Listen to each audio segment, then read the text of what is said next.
हाँ, current electricity के इस लेक्चर में हम लोग डिस्कस करेंगे व्हीटस्टोन ब्रिज।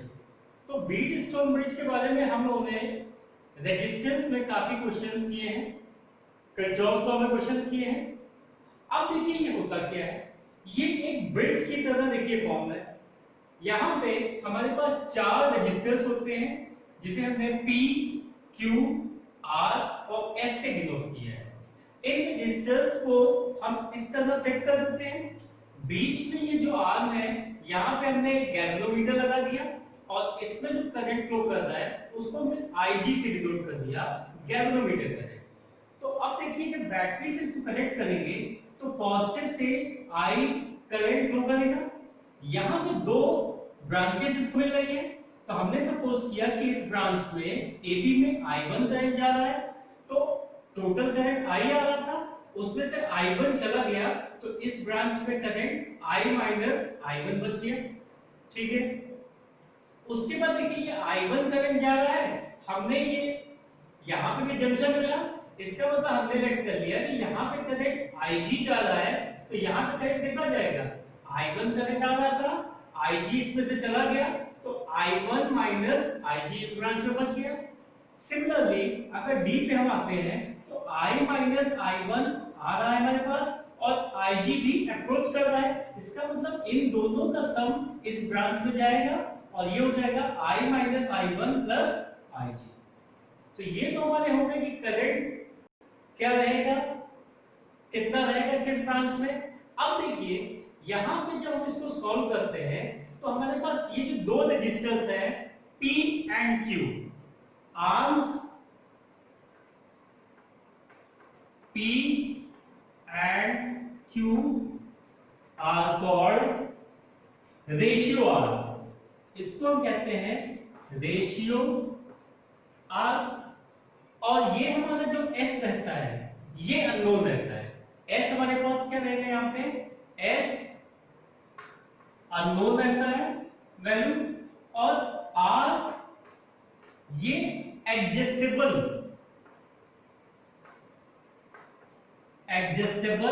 रेजिस्टेंस रहता है।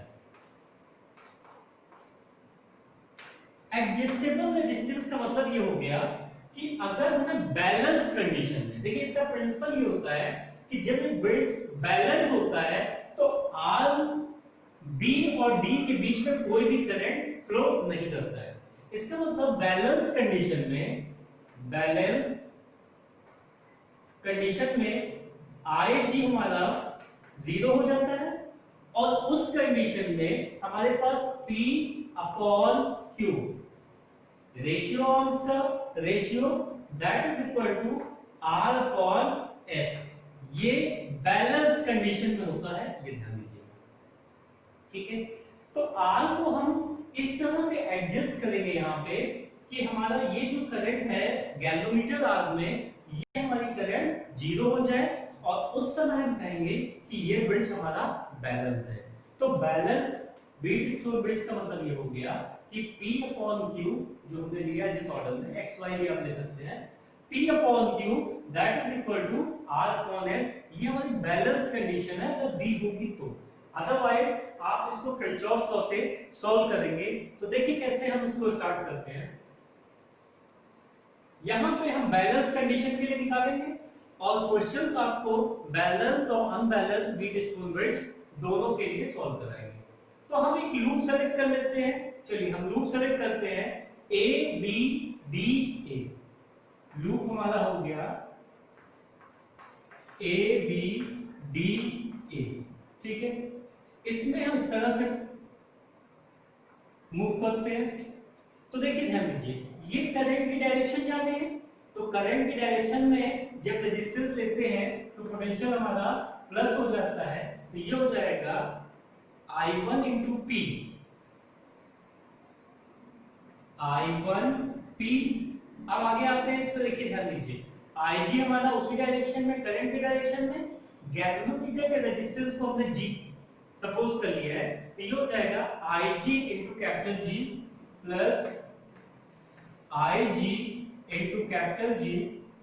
अब यहां पे आते हैं, देखिए करंट की डायरेक्शन अपोजिट हो गई, करंट की डायरेक्शन अपोजिट हो गई, इसका मतलब ये क्या हो जाएगा, ये नेगेटिव हो जाएगा। तो यहाँ पे करंट कितना है, I माइनस आई वन, यहाँ पे हो जाएगा minus I minus I one, और यहाँ पे रेजिस्टेंस है हमारा R। ठीक है, इसको हम इक्वेशन 1 कर लेते हैं यहाँ पे। ठीक है, अब हम लूप सेलेक्ट करते हैं अपना लूप, इस लूप को ले लेते हैं B C D B, B C D और बी। चलिए इसमें भी हम ऐसे ही चलते हैं। तो देखिए ध्यान से, यहां से हम स्टार्ट करते हैं, करंट की डायरेक्शन में है तो पॉजिटिव होगा, इसका मतलब हो गया I1 minus IG multiplied by Q, और यहां पे देखिए करंट की डायरेक्शन क्या हो गई, उल्टी हो गई, तो यहां पे करंट हमारे पास आ रहा है minus I minus I1, I minus I1 plus IG multiplied by S।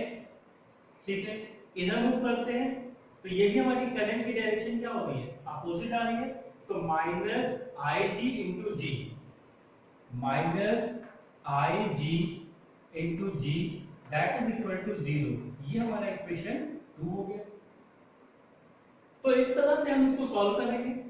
अब देखिए बैलेंस कंडीशन में हम क्या करते हैं कि R को इस तरह एडजस्ट करते हैं कि A, B और D पॉइंट्स सेम पोटेंशियल पर है।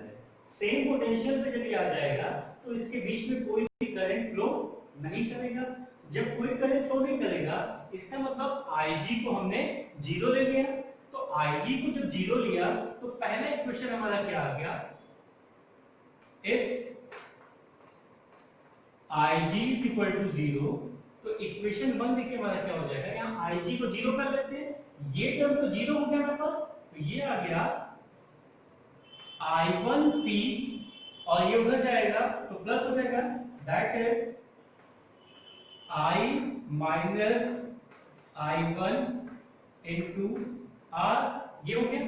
अब सेकेंड इक्वेशन क्या होगा, यहाँ पे देखिए ध्यान दीजिए, ये हमारा IG 0 हो गया तो ये आ गया I1Q, ये आ गया I1Q, और ये यहां पे देखिए ये तो 0 हो गया, ये 0 हो गया, ये उधर जाएगा पॉजिटिव हो जाएगा, तो ये हो जाएगा I minus I1, I minus I1 into S। अब देखिए अगर इन दोनों का रेशियो हम ले लेते हैं, यहां पे ये कैंसिल हो गया तो हमारे पास बैलेंस कंडीशन आ गई, P upon Q is equal to R upon S। ठीक है, यहां पे ये ध्यान दीजिएगा, अगर क्वेश्चन में आपसे कहता है कि बैलेंस्ड व्हीट स्टोन ब्रिज है तभी ये कंडीशन हम अप्लाई करेंगे, अदरवाइज अगर हमें ये बैलेंस दिख रहा है तो हम इसमें करंट 0 ले लेंगे। अदरवाइज अगर बैलेंस नहीं दिया है तो हम इस तरह से किरचॉफ लॉ लगा के ही उसको सॉल्व करेंगे। तो अब इसमें हम कुछ क्वेश्चंस देख लेते हैं जिस क्वेश्चन से इसकी थोड़ी सी फीलिंग हमारे पास क्लियर हो जाए। ये हमारे पास व्हीट स्टोन ब्रिज के 2 सर्किट बने हुए हैं। इसमें देखिए कुछ रेजिस्टेंस दिए हुए हैं, 4 ओम, R1 ओम, 6 ओम, 9 ओम, गैल्वेनोमीटर कनेक्ट है और एक बैटरी कनेक्ट है 3 वोल्ट की। ये हमारा अरेंजमेंट भी हो गया, इसमें भी इस तरह से है। अब देखिए फर्क क्या है दोनों में, यहाँ पे गैल्वेनोमीटर हमारा यहाँ पे सेल है, इसमें यहाँ पे सेल कर दिया है और यहाँ गैल्वेनोमीटर कर दिया है। इसका मतलब क्या हुआ, देखिए अगर गैल्वेनोमीटर और सेल को इंटरचेंज कर दे तो हमारे बैलेंस्ड कंडीशन में कोई भी इफेक्ट नहीं आएगा। ये एक इंपॉर्टेंट बात है जिसको ध्यान रखिए। अच्छा, अब करना क्या है, यहाँ पे ये दोनों बैलेंस्ड कंडीशन में दिए हुए हैं और आपको R1 और R2 का रेशियो फाइंड करना है। तो सिंपल सा लगाते हैं, देखिए यहाँ पे हमारे पास क्या हो जाएगा, पहले में A में हो जाएगा 4/R1, 4/R1 बैलेंस कंडीशन में है, 6 अपॉन 9। तो R1 हो जाएगा हमारा, R1 is equal to 4 into 9 by 6, 2 3 जा 2 2, 3 1 जा 3 3 जा। तो R1 हमारा कितना आ गया, दैट इज 6 ओम आ गया। सिमिलरली हम यहाँ पे निकालते हैं, B में हमारे पास क्या आ जाएगा, 6 upon 12 that is equal to R2 upon 8। तो ये तो 1/2 हो गया, और R2 यहां से आ जाएगा, R2 इज इक्वल टू 4 ओम। अब आपको रेशियो क्या निकालना है, R1 इज टू R2, तो R1 अपॉन R2, R1 कितना आ गया मेरे पास 6 ओम, और ये आ गया 4 ओम, 3/2। तो आंसर आ गया हमारा 3:2। बिल्कुल सिंपल सा क्वेश्चन था। यहाँ पे कॉन्सेप्ट बस एक चीज ये पता रखनी थी कि अगर सेल को और गैल्वेनोमीटर को हम इंटरचेंज कर दें, ये क्वेश्चन कई बार पूछा जाता है, तो हमारी बैलेंस्ड कंडीशन पे कोई भी इफेक्ट नहीं पड़ेगा। आइए नेक्स्ट क्वेश्चन देखते हैं इसमें। हाँ देखिए, इस क्वेश्चन में एक बैलेंस व्हीट स्टोन ब्रिज आपको दिया हुआ है, ठीक है, और यहाँ पे कुछ रजिस्टर्स कनेक्ट है, ठीक है, एक x ओम का है, इसकी वैल्यू आपको निकालनी है। तो बैलेंस में ये होगा, इसका मतलब इस पूरे का रेशियो इसके साथ और इसका रेशियो इसके साथ इक्वल होना चाहिए। तो पहले हम निकाल लेते हैं इनका इक्विवेलेंट कितना आएगा, इनका इक्विवेलेंट आएगा 8 ओम। अच्छा, 2 ओम और 2 ओम जब पैरेलल में लगे रहेंगे तो इनका इक्विवेलेंट आएगा 1 ओम, 1/2 प्लस 1/2, 2/2 दैट इज 1। और यहां पे आ जाएगा ये इनका इक्विवेलेंट 4 प्लस x, और ये 4 और 4 के हैं, इनका इक्विवेलेंट आ जाएगा 2 ओम। अब हम अपनी कंडीशन लगा लेते हैं, 8 upon 1 that is equal to, यहां पे आया 4 plus x, 4 plus x upon 2। तो ये हो गया 16 is equal to 4 plus x। तो यहां से सिंपल सा आ गया x is equal to 16 minus 4 that is 12 ohm. तो इस तरह के क्वेश्चंस भी आपको कॉन्सेप्चुअल दिए जा सकते हैं, जिसमें सीरीज और पैरेलल का भी यूज हो और बैलेंस कंडीशन का भी यूज हो। तो इस तरह के क्वेश्चंस हमारे व्हीट स्टोन ब्रिज में आते हैं, और जो कॉम्प्लेक्स सर्किट के क्वेश्चंस थे वो हम लोग रेजिस्टेंस में उसको डिस्कस कर चुके हैं। तो नेक्स्ट टॉपिक अब हम लोग डिस्कस करेंगे मीटर ब्रिज या स्लाइड वायर ब्रिज।